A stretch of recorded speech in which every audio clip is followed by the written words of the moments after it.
जिस लिपि में यह लेख छपा है उसे हम नागरी या देवनागरी लिपि कहते हैं। करीब 2 सदी पहले पहली बार इस लिपि के टाइप बने और इसमें पुस्तकें छपने लगी, इसलिए इसके अक्षरों में स्थिरता आ गई है। हिंदी तथा इसकी विविध बोलियां देवनागरी लिपि में लिखी जाती है। हमारे पड़ोसी देश नेपाल की नेपाली यानी खुशकुरा व नेवारी भाषाएं भी इसी लिपि में लिखी जाती हैं। मराठी भाषा की लिपि देवनागरी है। मराठी में सिर्फ एक अतिरिक्त अक्षर है ल। हमने देखा है कि प्राचीन काल में संस्कृत व प्राकृत भाषाओं में यह ध्वनि थी और इसके लिए अनेक अभिलेखों में अक्षर मिलता है।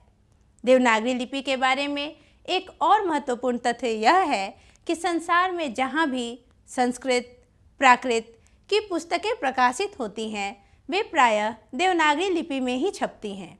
वैसे विदेशों के कुछ पंडित और उनका अनुकरण करते हुए कुछ भारतीय पंडित भी ऊपर नीचे कुछ चिन्ह जोड़ते हुए रोमन अक्षरों में भी संस्कृत प्राकृत के उद्धरण एवं ग्रंथ छपवाते हैं। गुजराती लिपि देवनागरी से अधिक भिन्न नहीं है।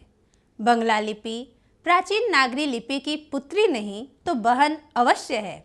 हाँ, दक्षिण भारत की लिपियां वर्तमान नागरी से काफ़ी भिन्न दिखाई देती हैं, लेकिन यह तथ्य हमें सदैव स्मरण रखना चाहिए कि आज कुछ भिन्न से दिखाई देने वाली दक्षिण भारत की ये लिपियां जैसे तमिल, मलयालम और तेलुगु, कन्नड़ भी नागरी की तरह प्राचीन ब्राह्मी से ही विकसित हुई हैं।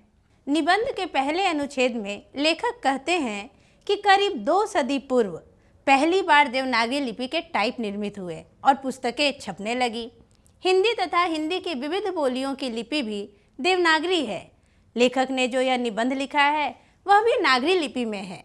तमिल, मलयालम, तेलुगु एवं कन्नड़ की लिपियों में भिन्नता दिखाई पड़ती है, लेकिन ये लिपियाँ नागरी की तरह प्राचीन ब्राह्मी लिपि से ही विकसित हुई हैं। लेखक ने गुप्तकालीन ब्राह्मी लिपि तथा बाद के सिद्धम लिपियों से देवनागरी लिपि का संबंध बताया है।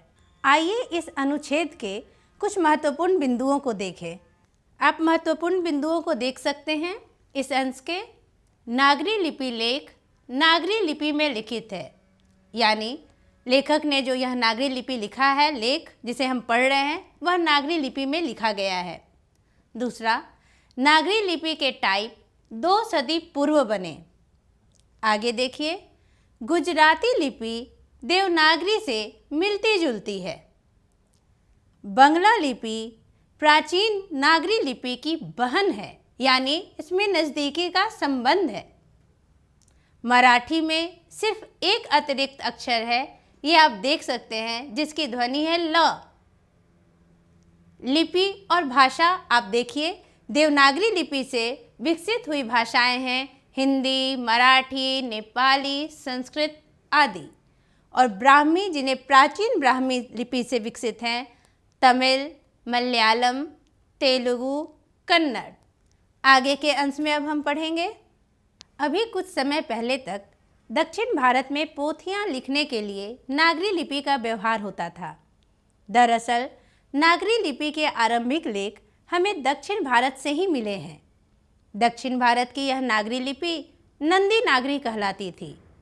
कोंकण के शिलाहार, मान्यखेट के राष्ट्रकूट, देवगिरी के यादव तथा विजयनगर के शासकों के लेख नंदी नागरी लिपि में हैं। पहले पहल विजयनगर के राजाओं के लेखों की लिपि को ही नंदी नागरी नाम दिया गया था। दक्षिण भारत में तमिल, मलयालम और तेलुगु, कन्नड़ लिपियों का स्वतंत्र विकास हो रहा था। फिर भी दक्षिण भारत में अनेक शासकों ने नागरी लिपि का इस्तेमाल किया है। राजराज व राजेंद्र जैसे प्रतापी चोल राजाओं, जो कि 11वीं सदी के थे, उनके सिक्कों पर नागरी अक्षर देखने को मिलते हैं। 12वीं सदी के केरल के शासकों के सिक्कों पर वीर केरल जैसे शब्द नागरी लिपि में मिलते हैं। सुदूर दक्षिण से प्राप्त वर्गुन का पलियम तामपत्र, जो कि 9वीं सदी का है, नागरी लिपि में है। इतना ही नहीं, श्रीलंका के पराक्रम बाहु, विजय बाहु, जो कि 12वीं सदी में थे, आदि शासकों के सिक्कों पर नागरी अक्षर देखने को मिलते हैं। दूसरी ओर उत्तर भारत में अल्पकाल के लिए इस्लामी शासन की नींव डालने वाले महमूद गजनवी, 11वीं सदी के पूर्वार्ध में उनका समय है, उनके लाहौर के टकसाल में ढाले गए चांदी के सिक्कों पर भी हमने नागरी लिपि के शब्द देखा है। इन सिक्कों पर एक तरफ कुफी लिपि में कलमा अंकित है तो दूसरी तरफ नागरी लिपि में अंकित है अव्यक्त मेकम मुहम्मद अवतार नृपति महमूद। ये सिक्का 1028 ईस्वी में शुरू किया गया था। स्मरण रहे कि लगभग इसी समय के दक्षिण के चोर राजाओं के सिक्कों पर भी नागरी लिपि में लिखे गए शब्द देखने को मिलते हैं।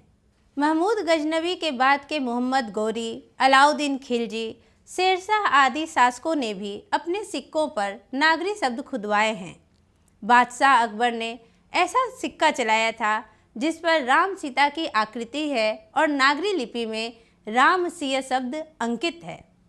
उत्तर भारत में मेवाड़ के गोहिल, सांभर, अजमेर के चौहान, कन्नौज के गाहड़वाल, काठियावाड़ गुजरात के सोलंकी, आबू के परमार, जेजाक भुक्ति यानी बुंदेलखंड के चंदेल तथा त्रिपुरा के कलचुरी शासकों के लेख नागरी लिपि में ही हैं। उत्तर भारत की इस नागरी लिपि को हम देवनागरी के नाम से जानते हैं। उपर्युक्त जानकारी से स्पष्ट होता है कि ईसा की 8वीं-9वीं सदी से नागरी लिपि का प्रचलन सारे देश में हो गया था। यह एक सार्वदेशिक लिपि थी।